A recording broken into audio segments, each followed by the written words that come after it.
Salut, bienvenue à la 15e partie. Nous avons vu que les hominoïdes, malgré leurs adaptations au climat plus frais du Miocène, se sont presque tous éteints en même temps que les vastes forêts européennes et asiatiques. Comme pour les primates avant eux, nous laissons maintenant l'évolution des singes de côté, puisqu'ils divergent de notre lignée, pour nous concentrer sur des grands singes qui apprennent enfin à marcher debout. Le Pliocène durera jusqu'autour de 1,8 million d'années, mais nous devrons interrompre cette période en plein milieu lorsqu'apparaîtront les premiers représentants du genre Homo et leurs outils de pierre. Autrement dit, cette partie est la dernière avant le début officiel de ce que nous appelons la préhistoire. Alors passons maintenant au Pliocène, qui dure de 5,3 millions d'années à 1,8 million d'années. En passant, le préfixe plio veut dire plusieurs.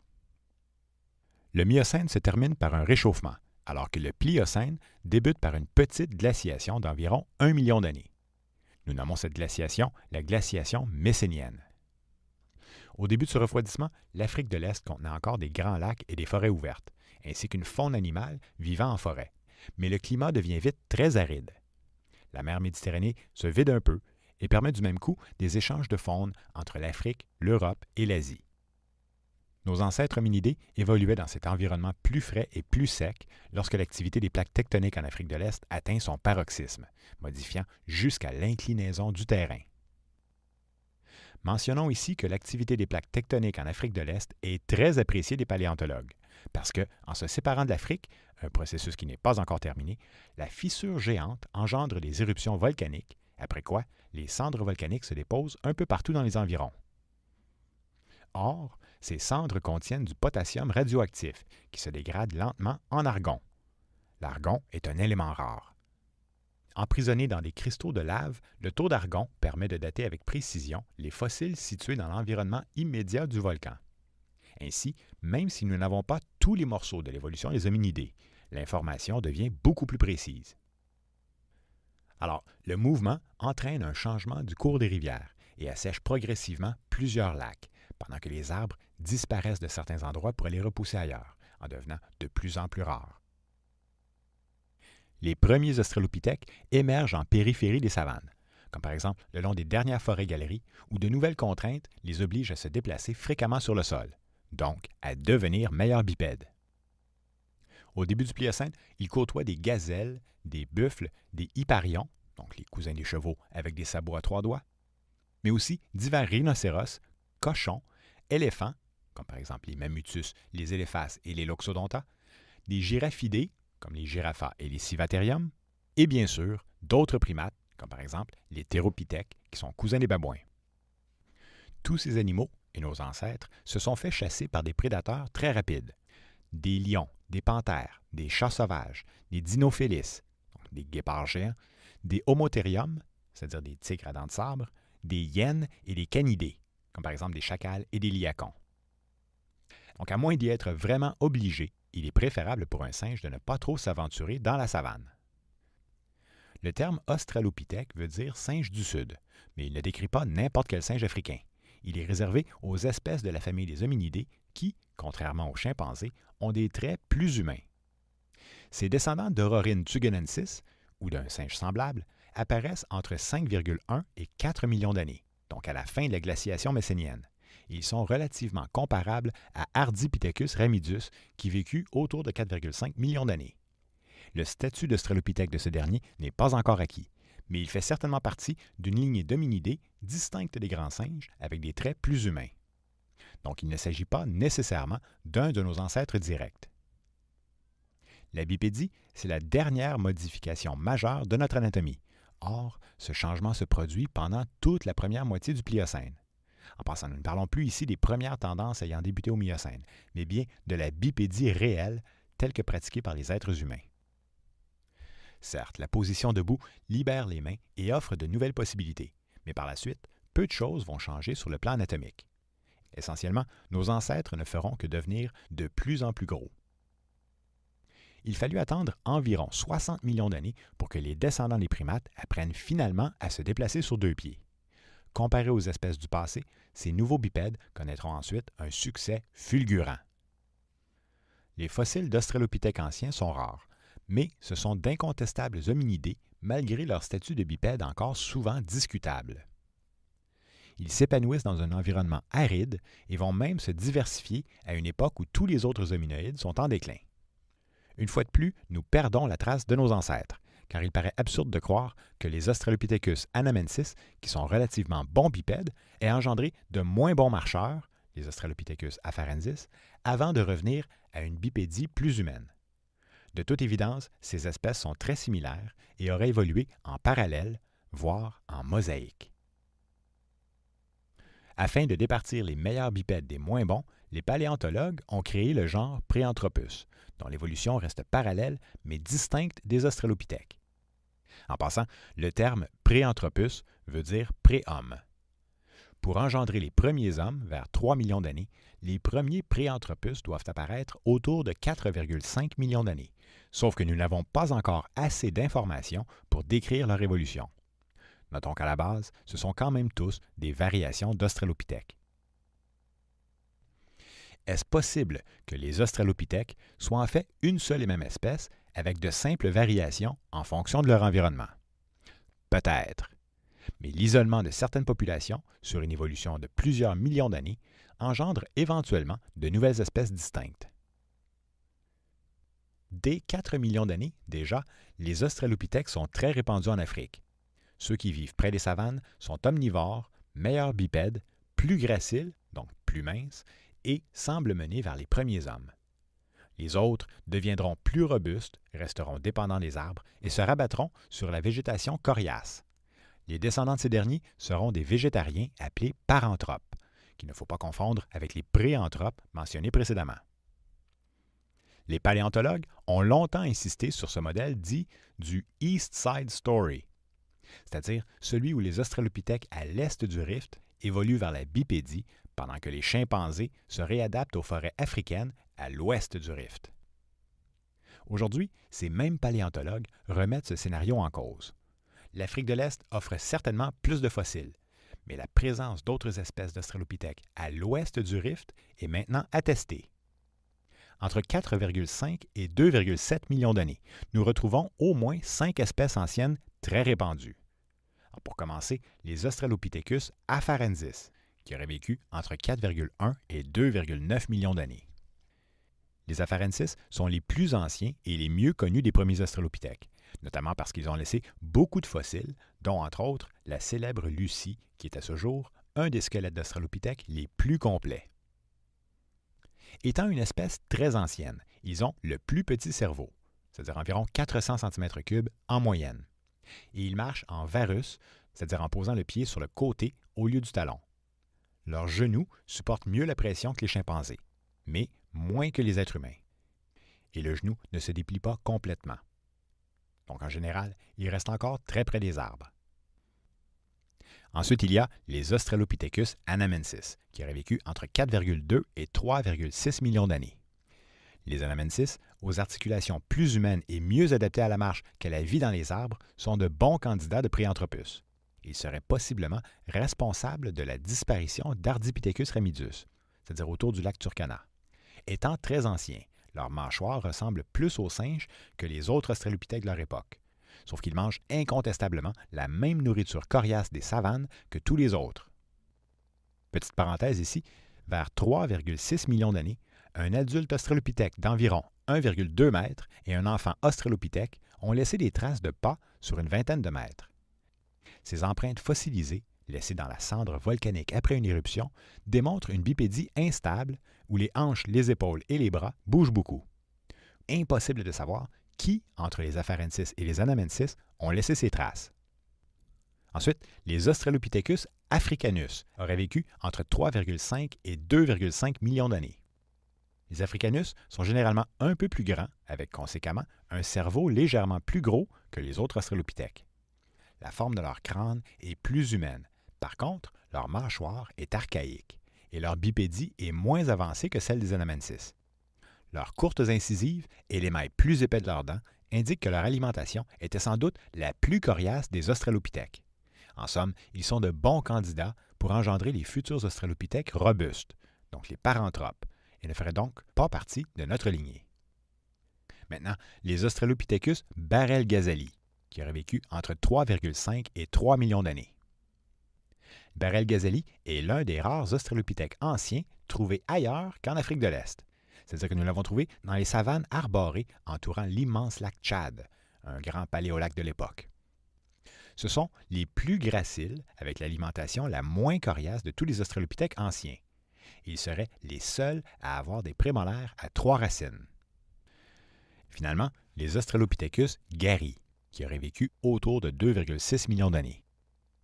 Les Australopithecus gary ressemblent à des afarensis, mais avec des longues jambes, des bras plus longs et bien sûr un plus gros cerveau, puisqu'ils apparaissent plus tard que les afarensis. Les Australopithèques gary sont contemporains des premiers représentants du genre Homo, puisqu'ils vivent à l'époque charnière entre les Australopithèques et les premiers hommes. Mais ils restent encore proches des arbres et leur mâchoire puissante mènerait plutôt vers les futurs paranthropes végétariens.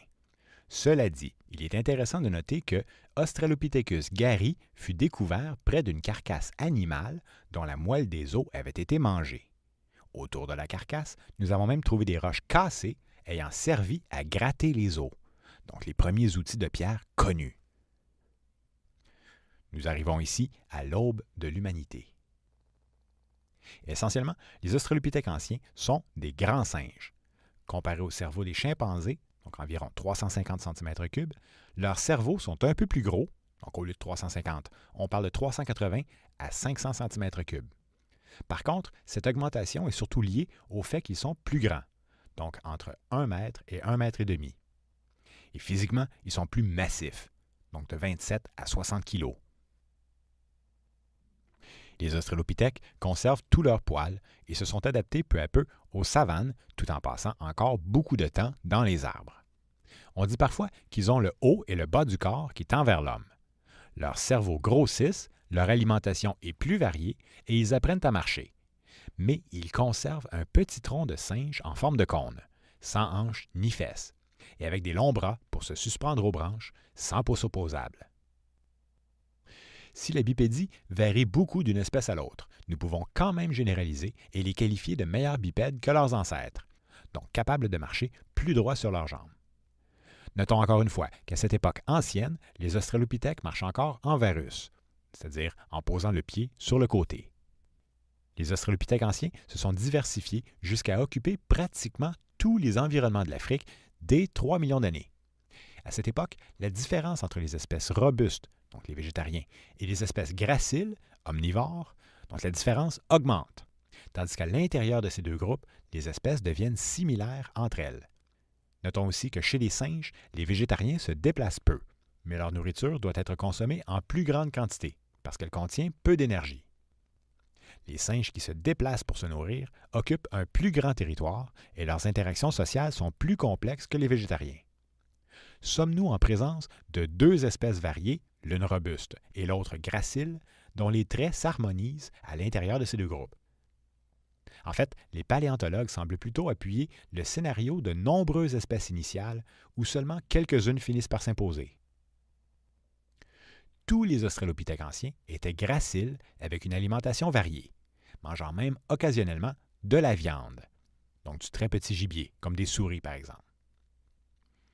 Pour les sources de nourriture faciles à obtenir, ils sont en compétition féroce avec les grands singes. Mais lors des sécheresses, la supériorité cognitive des Australopithèques leur donne un avantage inouï. Ils réussissent à obtenir des racines et des noix qui sont plus coriaces que les fruits et les bourgeons, mais beaucoup plus riches en énergie et pratiquement inexploitées par les autres animaux. En mangeant des noix, qu'ils peuvent ouvrir en les frappant avec des cailloux, ou en mangeant des racines déterrées à l'aide d'un bâton, ils n'ont pas besoin de changer leur anatomie et gardent leurs adaptations de singes pour la nourriture facile, par exemple les plantes, les fruits et les insectes. Au fil du temps, ils dépendent de plus en plus sur des menus variés et les formes graciles élargissent leurs menus. Des œufs, du miel, des légumineuses, des racines, des rhizomes, des bulbes, des oignons, des tubercules et un peu de viande. En général, les Australopithèques ont des dents avant de mangeurs de fruits et des dents arrière de mangeurs de racines. Dans la nature, les animaux comme les phacochères, les cochons, doivent attendre en s'adaptant physiquement au fil des générations pour pouvoir sentir et déterrer les racines. Là où les écureuils ont développé des dents puissantes pour casser des noix, les Australopithèques ont pu obtenir une nourriture de qualité sans avoir à s'adapter, donc simplement grâce à de simples outils de fortune. tous les primates qui vivent en milieu ouvert forment de plus grands groupes que ceux qui vivent dans les arbres. La perte d'un membre a alors moins d'impact sur le groupe, sans oublier qu'il profite d'un plus grand nombre de yeux pour surveiller les prédateurs. Malgré le risque de créer des tensions ou des conflits entre les membres, les australopithèques des savanes ont pu vivre dans des groupes allant jusqu'à 90 individus. Fort probablement qu'ils se divisaient en sous-groupes pour augmenter leurs chances de trouver de la nourriture. Aussi, puisque les mâles sont encore beaucoup plus grands que les femelles, ils conservent sans doute une organisation de type harem. Autrement dit, si leurs comportements sont encore proches des grands singes des savanes.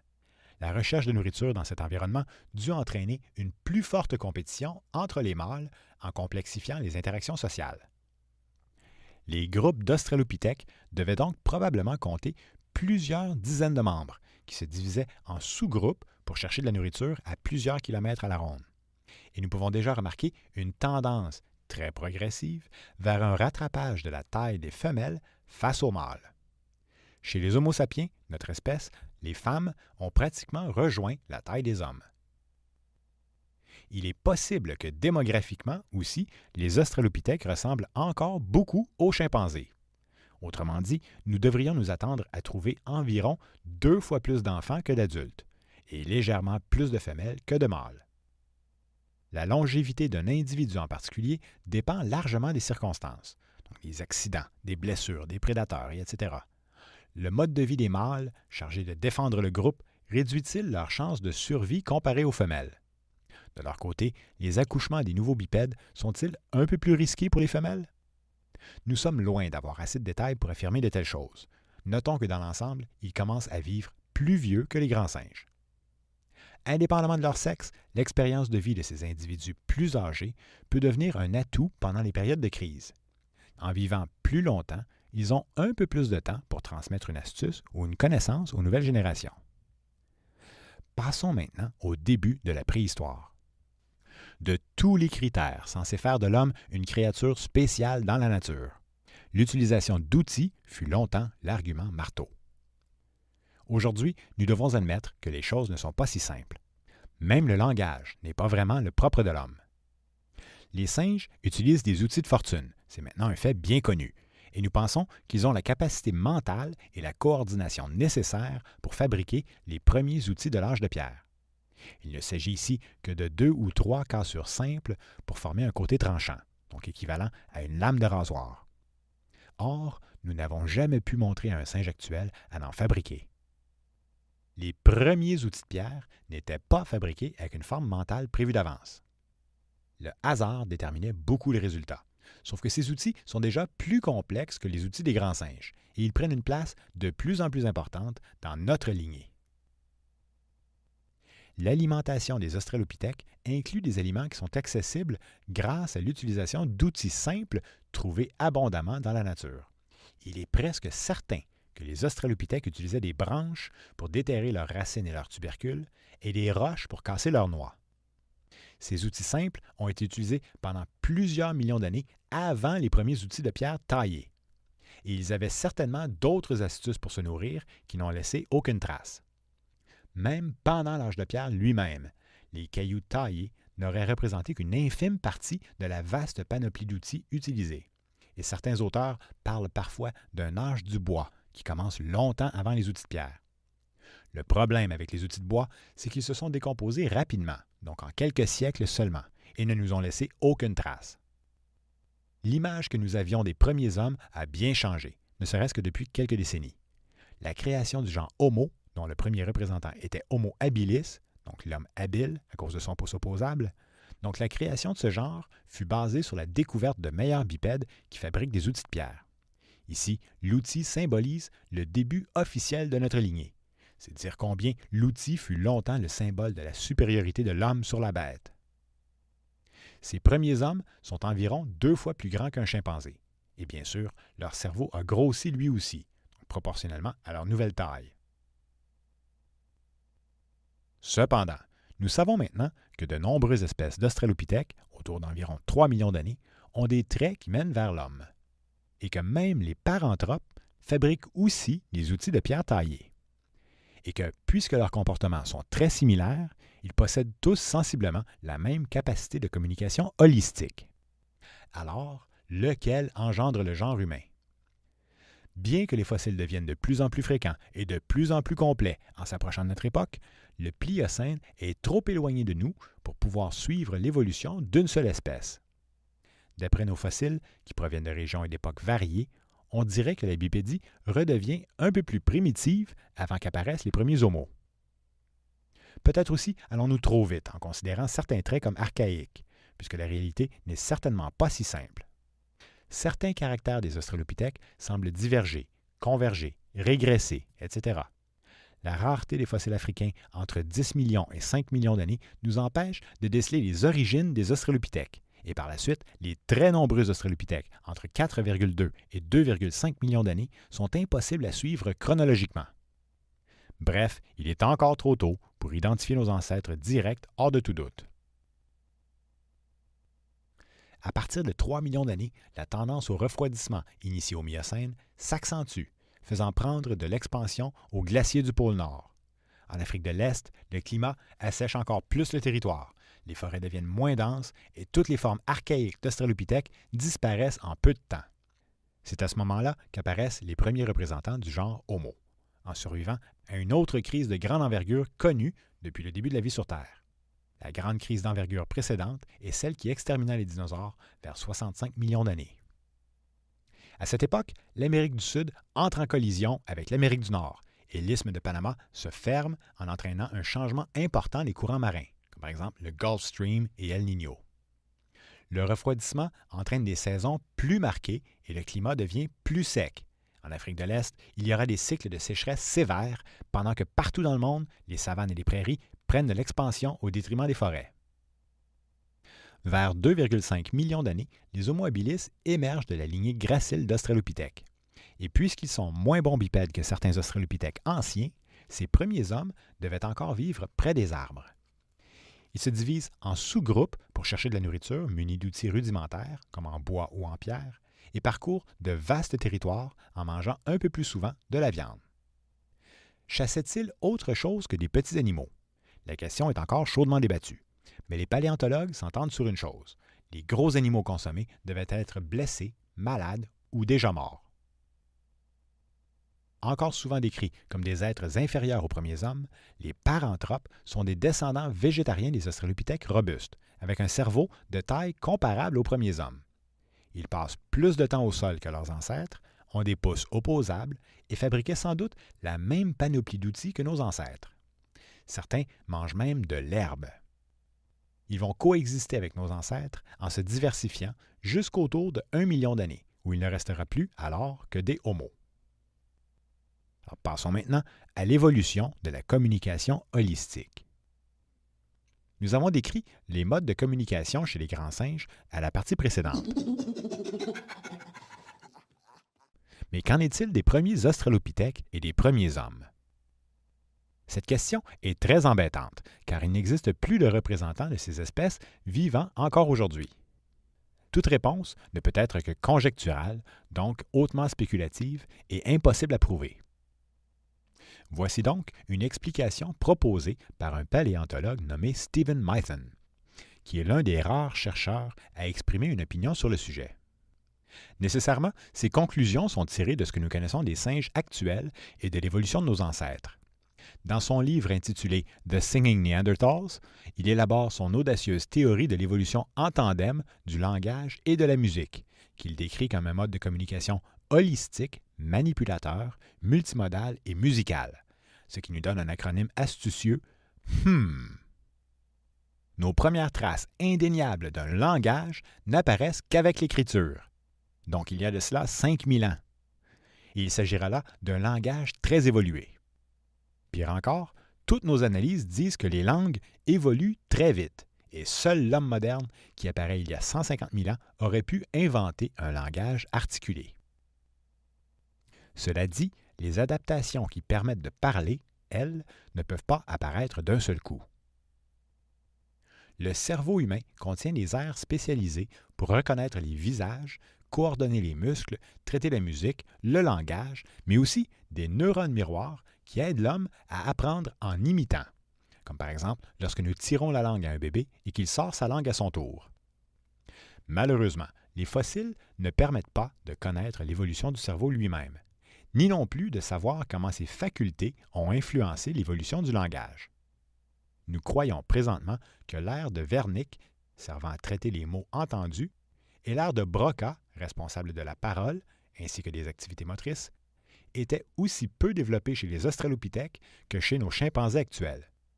Ce ne serait qu'à partir du moment où les premiers hommes fabriquent des outils de pierre, consomment un peu plus de viande et vivent dans des plus grands groupes que les besoins de communiquer se font plus sentir.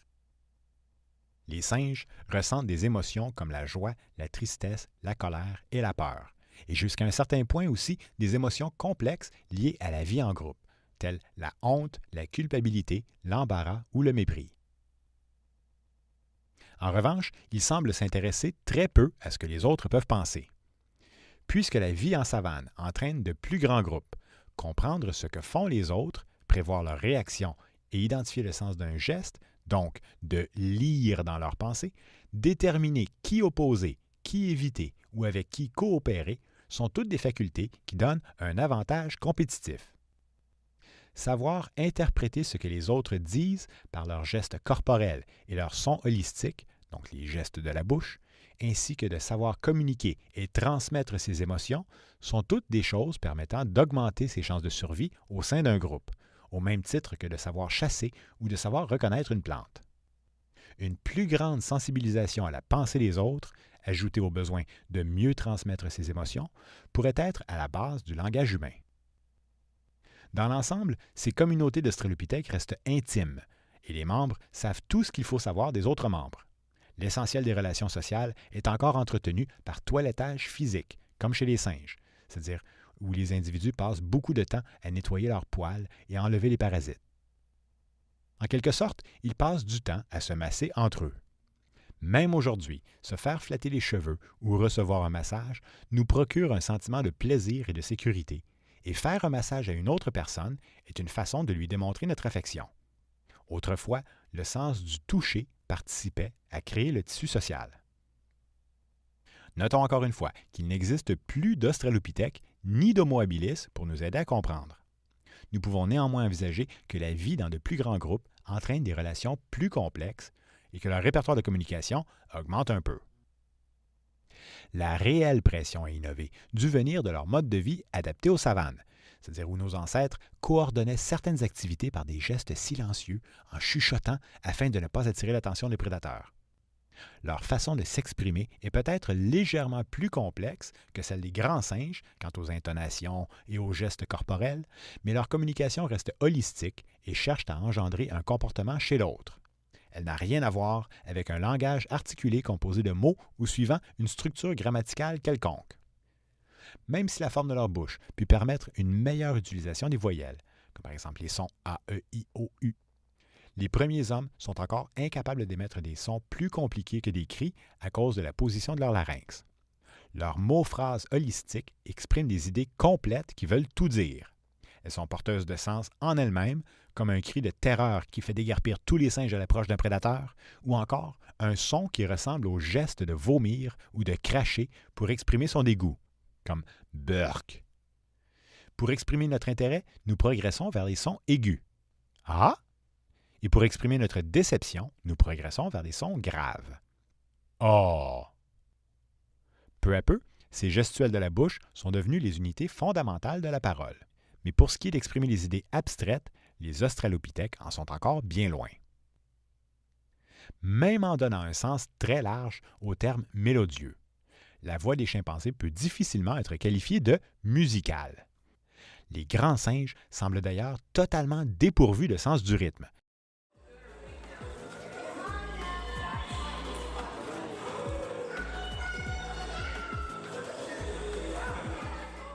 Alors que certains oiseaux peuvent suivre le rythme d'une chanson de rock'n'roll.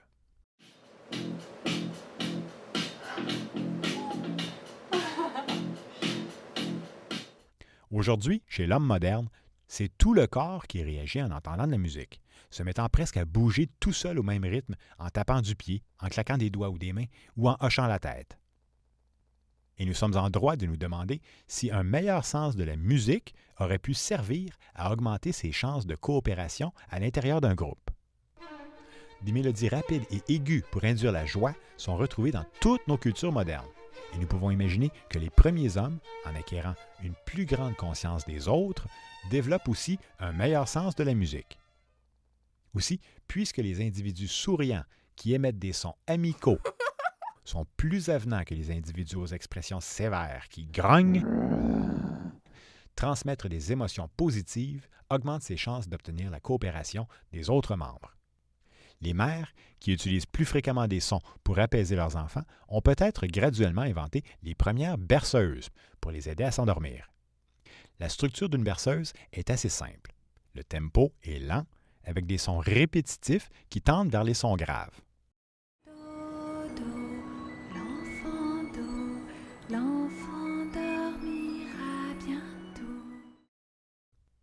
Une fois que les mères auront compris que leurs enfants n'ont pas les mêmes connaissances qu'elles, elles pourront élargir leur répertoire de vocalisation pour mieux transmettre leurs connaissances et leurs habiletés.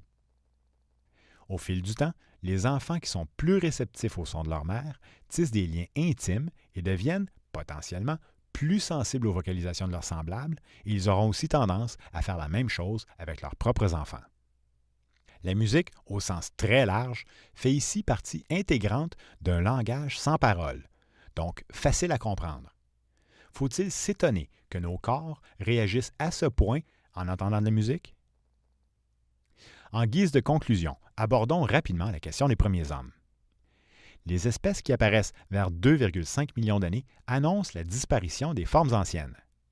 Le genre Homo garde ses proportions d'Australopithèque gracile et les divers fossiles sont suffisamment similaires par leurs dents, la forme du crâne, la face en retrait, les pommettes de joues puissantes et ainsi de suite. Donc les fossiles sont suffisamment similaires pour que l'on puisse croire à un ancêtre commun. Les mâles sont encore beaucoup plus grands que les femelles, malgré qu'il soit difficile de savoir jusqu'à quel point exactement, car nos fossiles proviennent d'époques et de régions différentes. Malgré leurs pouces opposables, leurs chevilles et leurs pieds de bipèdes, leurs bras sont encore adaptés à la suspension aux branches. Devant la grande variation des tailles du cerveau, donc de 510 à 775 cm3, les paléontologues ont depuis peu créé une espèce distincte des Homo habilis. Il s'agit des Homo rudolfensis. Les variations entre les deux espèces se chevauchent, mais en général, nous attribuons les meilleurs bipèdes et les plus gros cerveaux aux Homo rudolfensis. Précisons à nouveau qu'un plus gros cerveau et qu'une meilleure bipédie ne sont pas des critères suffisants pour automatiquement faire de l'un d'eux un de nos ancêtres directs. Toutes les espèces d'hominiens de cette époque ont de relativement gros cerveaux, des mains agiles, utilisent régulièrement des outils et communiquent par le langage holistique, sans oublier qu'ils sont tous meilleurs bipèdes que les australopithèques anciens. En général, nous pouvons affirmer que les Homo habilis ont des dents adaptées à une nourriture facile à mâcher et passent plus de temps dans les arbres que les Homo rudolfensis, qui ont des traits plus robustes et une mâchoire puissante adaptée aux aliments coriaces des savanes. Pendant cette coexistence, les premiers hommes et les grands singes africains sont en compétition pour les ressources faciles, comme les plantes et les fruits. Lorsque les temps sont plus durs, le fait qu'ils cherchent les mêmes alternatives, comme les oignons, les tubercules, les rhizomes, les racines et les bulbes, veut dire que les premiers hommes se font compétition entre eux pour les ressources souterraines. Afin de mieux résister aux sécheresses et aux climats arides, certaines plantes ont appris à accumuler des réserves dans leurs racines. Ces réserves sont très nourrissantes pour ceux qui réussissent à les trouver. L'utilisation d'outils, comme les bâtons à fouir pour déterrer les richesses souterraines, remonte sans doute aux australopithèques anciens, qui, en adoptant cette stratégie basée sur un outil, se sont taillés une nouvelle niche écologique inexploitée jusque-là. Les phacochères, donc les cochons, ont des petites cornes pour creuser, mais ils n'ont pas accès aux ressources profondes. Évidemment, les bâtons se sont décomposés depuis très longtemps, et les roches ayant servi à casser les noix sont impossibles à identifier. Ce sont en fait les marques de ces aliments sur les dents qui nous indiquent qu'ils avaient régulièrement recours aux racines et aux noix. Ils devaient donc nécessairement savoir ce qu'ils faisaient d'une génération à l'autre. Progressivement, les premiers hommes ont peut-être même pu comprendre, très partiellement, les cycles des plantes et les moments opportuns pour la cueillette. Les premiers outils sont rudimentaires et n'ont rien à voir avec l'image autrefois véhiculée du chasseur préhistorique. Ces outils n'apparaissent que très sporadiquement vers 2,7 millions d'années et servent d'abord à développer des stratégies d'omnivores, donc de consommateurs de nourriture variée. La viande reste encore très occasionnelle. Les armes de chasse, elles, arrivent beaucoup plus tard. Il ne viendrait jamais à l'idée d'un petit Homo habilis de se mesurer à un rhinocéros muni d'un vulgaire caillou coupant. Les outils servent plutôt à tailler des branches, à gratter, à râper, éplucher, écraser, couper, et ainsi de suite. La préhistoire commence avec les premiers outils de pierre. Désormais, notre récit s'éloigne de l'évolution des singes pour se concentrer sur celle des hommes. Puisque les outils de pierre sont beaucoup plus résistants que les fossiles et qu'ils sont incontestablement façonnés par des êtres humains, donc des hommes et des femmes, ils vont nous permettre de suivre leurs traces de plus près. Pour tout le reste de l'âge de pierre, et même jusqu'à nos jours, à certains endroits, leurs techniques de taille se transmettront d'une génération à l'autre. Pendant près de 200 000 générations, l'humanité traînera ses cailloux partout où elle ira.